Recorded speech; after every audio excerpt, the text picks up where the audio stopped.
What's going on, guys? I'm Nick Conti, and in this video, we're gonna go over all the Apex rules for the funded accounts so you don't get denied on your payouts. Let's get right into it. The first one that a lot of people complain about is the consistency rule. So the consistency rule is your biggest profit day can't be more than 30% of your total payouts, or profit. Your biggest winning day can't be more than 30% of your total profit. What does that mean? I'll give you an example.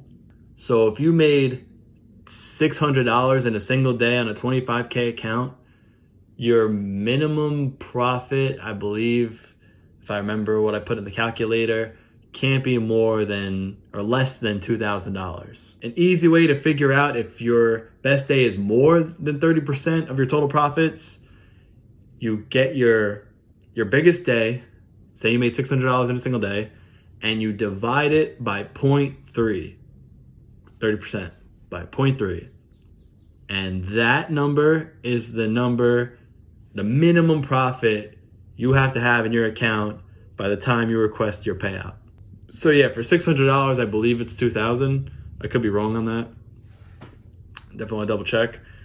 But yeah, I think that's pretty easy. So you get your biggest day, whatever your biggest day is, divided by 0.3, and that's the total amount of money you have to have before you request your payout. The next rule is flipping 20% of your minimum days. So say you hit the 10-day requirement and you have 3 days where you decided to just buy and sell one micro contract on NQ and held it for 2 seconds. That's a flip. It honestly does make sense because we're traders, we're not flippers. We're not flipping real estate, we're not flipping contracts, we're trading the contracts. We're having a system, a setup, and we're following that system and setup and making money because of it, because of how we execute on it, and so on and so forth. But what I would recommend, don't even bother flipping. Just don't flip. Don't flip your contracts. Just trade. Just put the work in. You got to do it. I mean, you're going to trade anyway. So what's the point of even flipping? Why even risk getting denied a payout because you decided to flip a contract one day? It's just not worth it. You just never know like what might come when they review your account after you request your payout. So that one's easy. The DCA rule. Oh, people hate this one. This is a nice brand new rule that Apex added to their arsenal of rules. Yeah, people don't like this one. So the DCA rule, you can't add twice. You can't add more than once into a losing trade. Personally, I was never a big fan of that. I used to add like one contract, but when they made that rule, I don't even add to losers anymore. I take my loss, and if I'm confident it's going to go back in my favor and it follows my setup, I'll get in at a better entry, worst case, or my original entry. Just don't even bother dollar cost averaging on losing trades. Don't do it. If it's a part of your strategy, you take that and then you just get it out of there because it's not even worth it. Like, I'll sometimes add into winners depending on how much room I see the trade having to run. And I know like the ad is still in a good spot to where it's got plenty more room. But even adding to winners can be a bit risky. That takes practice. Like paper trading, I guess. Yeah, that one takes a little bit of skill. You got to be careful with that because then it could just easily reverse and then you lose more than you originally intended, go on tilt, get whipsawed, GG's in the accounts. So you got to be careful with dollar cost averaging in general. But when it comes to adding to losers, just don't even do it. You could do one, you are allowed one, just don't do it. It's not worth the risk. Like, they allow it, but just, I don't know. I don't think it's worth it, to be honest. I don't do it. Only the winners sometimes. Sometimes, not all the time, sometimes. But yeah, that's dollar cost averaging. People don't like that one because it was a part of their strategy. Oh well, stop out and get a better entry. That's it. That's all you got to do. It'll end up saving you in the long run anyway. And number 4, we've got swing trading. I think everyone knows this one, but I'll go over it anyway. You can't hold on to a trade after 4:59 Eastern time when the market closes. So the market's open 23 hours from 6 p.m. Eastern time to 5 p.m. Eastern time.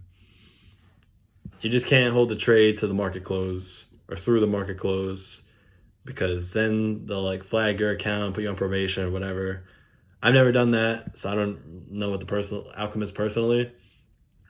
I think everyone knows not to do that. If you want to swing trade, just do that in your personal account or on a live account. Better off doing that.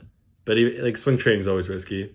I like doing it sometimes for options, but yeah, just don't swing trade. Don't swing trade on the fundeds. That's like a stupid one to get denied a payout for.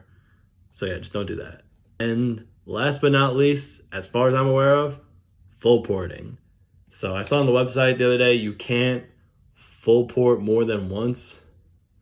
I've never full ported on the fundeds. I mean, evals, I'll do that sometimes if it's a good setup, because it's only 20 points for a 25K account. But like that also takes practice. If you don't really know what you're doing on the full port, like you haven't mastered your setup, or you're not super confident in how a trade could play out, just don't full port at all. I wouldn't recommend it. But definitely not for the PAs. If you're full porting on a PA, like, come on. Like, you're just asking to blow the account and just set yourself up for a whole bunch of problems. Don't full port. You can't do it more than once, otherwise they also put your account on probation, they flag your account, whatever. Yeah, no full porting. Yeah, do not max out the contracts on your accounts.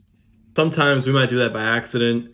If you get it out pretty quickly and you tell support staff or one of the mods in the Apex group, maybe one of the administrators, like they'll help you out. They'll probably let it slide when it's under review, when they see like how long you were in the trade.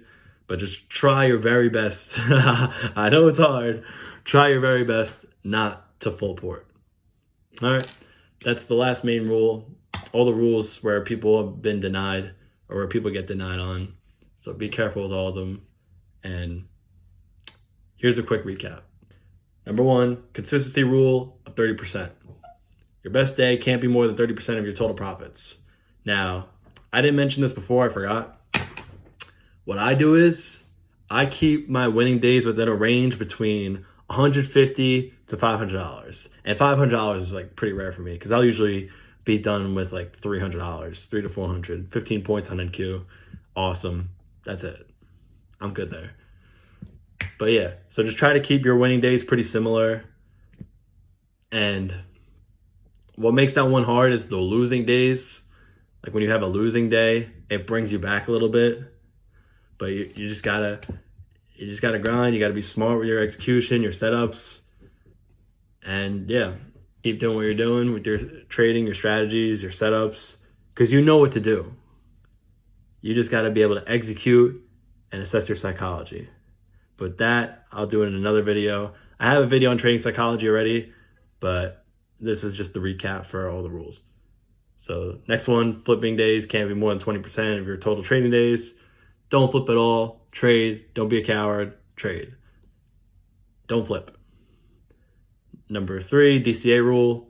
You can't add more than one contract into a losing trade. How to bypass this? Don't dollar cost average losing trades. Don't dollar cost average losing trades. Even if it's one contract, don't do it. You don't want to run the risk of getting denied because of a DCA. Don't do it. All right. Number 4, we've got swing trading. Don't swing trade. Just make sure you're out of your contracts by 4:59 p.m. and you're good. And last but not least, full porting. Don't full port. That's it. Do not full port. Shout out to Unity Gamer 1016. He was the one that gave me the idea for this video. So yeah, shout out to you, man. And I got plenty more videos like these coming out real soon on trading with prop firms.